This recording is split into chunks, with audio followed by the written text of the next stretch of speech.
Hello.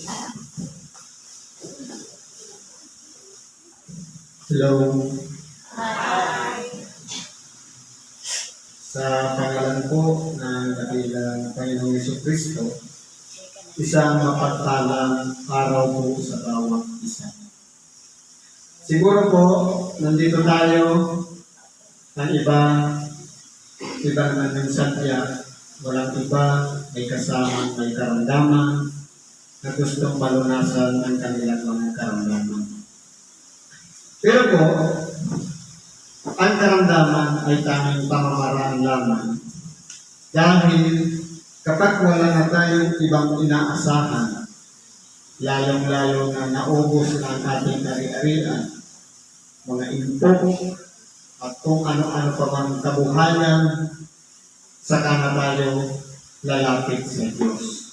Kumbaga nagiging last chance doon sa mga yung paglapit natin sa Diyos, saka na tayo sisigaw, Diyos ko po. Pero ang katotohanan po niya, nais ipakilala ng Diyos, ng tao, meron po siyang kabaitan sa kanyang sarili. Siya man ay natukso, napahamak, napasama, meron pa rin siyang taglay sa kanyang sarili na espiritu na mula sa Diyos na kumukuha ng hilinga sa pamamagitan ng ating nilalanghap na hangin upang mabuhay tayo dito sa ibabaw ng sanlibutan. Sabi nga, ang tao hindi lamang nabubuhay sa tinapay, kundi sa bawat salitang lumalabas sa bibig ng Diyos.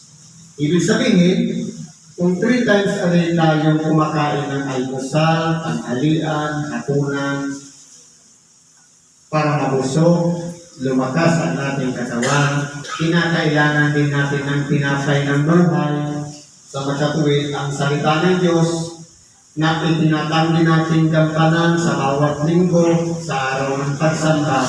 Kaya ipinagkikilala ng Diyos na tayo'y itinuturing niyang anak kung nararamdaman natin yung hampas o palo na walang iba, yan na yung karamdaman na taglay ng bawat isa sa atin. Kaya po, meron tayong sitas ngayon. Ang una po, ayon sa Ebanghelyo ni Apostol San Mateo, sa Kapitulo 12, versikulo 46 hanggang 50. Ganito po ang sabi. Samantalang siya ay nagsasalita pa sa karamihan, narito ang kanyang ina at ang kanyang mga kapatid na nakatayo sa labas at ibig nilang siya ay makausap. Dito po sa senaryo ito, ipalagay natin sa ganitong kalagayan. Nagsasalita ang ating dakilang Panginoon, nangangaral ng kaharian ng Diyos. Pero mayroon po siyang kapatid sa laman, na walang iba yung mga anak niya sa kanyang ina kay Maria. Andiyan si Santiago, si Juan, at meron pang iba na mga kapatid niya sa laman. Bakit po? Kasi siyempre, na maaga siyang nabawa si Maria kaya nakapag-asawa sa muli, kaya may kapatid ang ating dakilang Panginoon sa laman. Ngayon po, ano po ba ang ibig sabihin dito? Sa kalagayan ng ating dakilang Panginoon, nabuhay siya sa laman, meron siyang kapatid sa laman. Sa makatuwid, yung naging kasama niya mula ng maliit pa hanggang sa siya'y lumaki, naging katulong niya, dumadamay sa kanya. Yun po yung kanyang kapatid sa laman. At ang kanyang ina naman ay si Birhen Maria.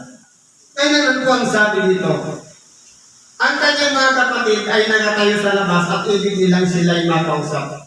Na ang purpose, i-interact para tumigil sa pagsasalita, para lamang bigyan daan ang kanyang ina at mga kapatid na nasa labas na nais makipag-usap sa kanya. Ngayon, kung titignan po natin, ang ating dakilang Panginoon nakapokus sa pangangaral ng kaharian ng Diyos upang sa ganun ang mga tao na nakakarinig ng salita ng Diyos, hindi natin masumpungan ang kaharian ng Diyos na sa simbahan, pusatin ko, kundi sa bawat puso ng bawat isa sa atin, dapat tayo pagharian ng Diyos. Bakit po? Kasama yan sa panalangin. Ama namin, nasa mga langit ka, sambahin ang pangalan mo. Gawin ang iyong kalooban. Ikaw na nga ang maghari sa amin. Ang tanong po ba, paano siya maghari sa ating sarili? Siyempre, narito yan sa ating puso. Ano ba ang laman ng ating puso? Nandyan ba yung mga gawain makalaman? Yung pagkainggit, pagkagalit, o pagkamuhing sa kapwa, pagiging mainisin, maalalahanin, at kung ano-ano pa ang narito yan. Minsan, mapanibughuin, o kaya naman madamdamin.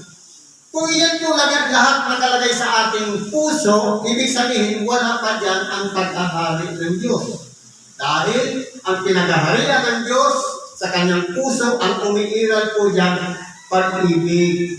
Wala ka ng kaaway, hindi ka na nakikipagtalo, lahat kabati mo na, lahat pinatawad mo na. Ibig sabihin yan, bunga na lang lahat yan, na kung paano nagpapatunay na ang Diyos ay nananahan sa ating buhay.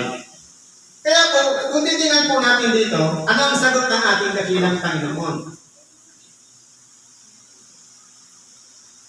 At may nagsabi sa kanya, narito ang iyong ina at ang iyong mga kapatid na nagkatayo sa labas at ibig nilang ikay makausap. Kumbaga, dumating yung kapatid at ina ng ating dakilang Panginoon, may nag-inform, lumapit kayo yung isang alagad sa ating dakilang Panginoon para sabihin na nandyan, hinahanap ka ng iyong ina at mga kapatid. Ano ang sagot ng ating dakilang Panginoon? Ngunit siya sumagot, sinabi sa nagsabi sa kanya, sino ang aking ina? At sino-sino ang ating mga kapatid? Ngayon, tanungin po natin ang ating mga sarili. Sino po ba dito ang pinatutungkulan ng ating dakilang Panginoon na kanyang ina at kanyang mga kapatid? Ang sabi dito, at iniulat niya ang kanyang kamay sa kanyang mga alagad at sinabi, narito ang aking ina at ang aking mga kapatid. Sapagkat sino man gumaganap ng kalooban ng aking Ama na nasa langit ay siyang aking kapatid na lalaki at aking kapatid na babae at aking ina. Ibig sabihin, mas mahalaga sa harapan ng ating dakilang Panginoon, hindi na yung kadugo niya, hindi yung kasama niya sa kanyang bahay, hindi yung kanyang ina, kundi yung lahat ng nakapaligid sa ating dakilang Panginoon na handang makinig at sumunod sa mga aral na sinasabi ng ating dakilang Panginoon. Ngayon, tanungin po natin ang ating mga sarili. Pumunta ba tayo dito, alang-alang lang ba sa ating kapatid na may karamdaman? O handa tayong isuko ang ating mga sarili, bawat isa sa atin.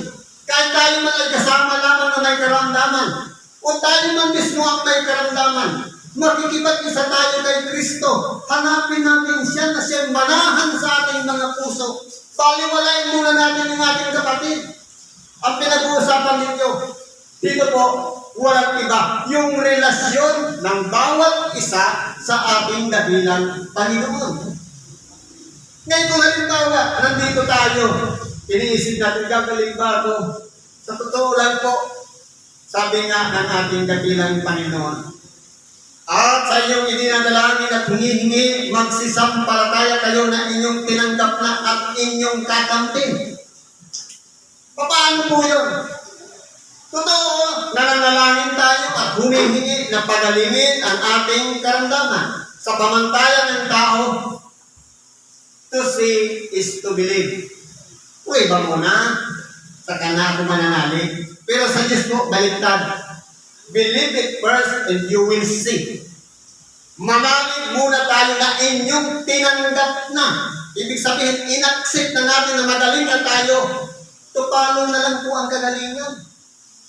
Yan po ang kahulugan ng pananampalataya. Kaya kung halimbawa pumunta tayo dito, 50-50 pa rin kalagayan, gagaling pa ako dito. Wala naman palang doktor. Wala naman palang albularyo, wala naman mga gamot. Ano mangyayari sa akin dito? Magsisimba lang. Sa totoo lang po, tinitingnan ng Diyos ang bawat puso ng bawat isa sa atin kung seryoso tayo. Sa oras na pinatawad tayo, alin baga ang mas maganda? Ipinatawad ng ating mga kasalanan, umuwi tayong masaya, magaan ang ating pakiramdam kahit na matigas pa rin ang ating mga paa. Kahit na masakit pa rin ang ating likod at yan. O yung wala ka na ng sakit pero nawala naman yung presensya ng salita ng Diyos o pakikipagtipan natin kay Kristo, hindi natin naramdaman ang kanyang pagpapatawad. Alin ba ang maganda doon? Umuwi tayo, pinatawad, magaan yung pakiramdam, pero yung katawan natin, may sakit pa rin. O wala na tayong sakit pero hindi tayo pinatawad. Iba paano kung halimbawa, ang sukat ng ating buhay hanggang mamayang gabi na lang kinabukasan, hindi na tayo nagising. Hindi natin naranasan ang pagpapatawad ng Diyos. Magiging useless po. Naging daan na ang karamdaman para makarating ka sa pook na ito. Para yung tagal ng panahon na hindi ka man lang pumasok ng simbahan para makinig ng Ebanghelyo dahil ayaw mo sa pare, ayaw mo sa pastor. Pero pagdating dito, ito palang karamdaman ang dahilan ng Diyos para makarating ka dito. Nang sa ganon, masumpungan natin gaano man kalakas ang tao kapag ginalaw ang katawan. Nanghihina po sa na po tumatawag sa Diyos. Hindi po ba? Pansinin natin yung mga ospital. Kung kailan na-ooperahan yung pasyente sa doon na papasok sa maliit na chapel para humiling sa Diyos. Bakit kung nung malakas ka, hindi na humingi sa Diyos? Baka dahil lamang sa kasalanan, kaya nagkaroon ng karamdaman. Kaya po kung titingnan po natin, ang susi po ng kagalingan ng tao nasa atin din. Wala po sa doktor, wala sa albularyo. Dahil po, tayo po ang gagawa. Ang mga doktor, ang mga albularyo, mga instrumento lang yun. Pinadadaanan lang yan ang kapangyarihan ng Diyos para pagalingin tayo. Pero sa oras na pinagaling tayo, anong hindi natin nakakalimutan na sinabi ng ating dakilang Panginoon? Ayan, magaling ka na. Huwag ka nang magkasala muli upang hindi mangyari sa iyo ang mas lalo pa, na mas mahirap pa.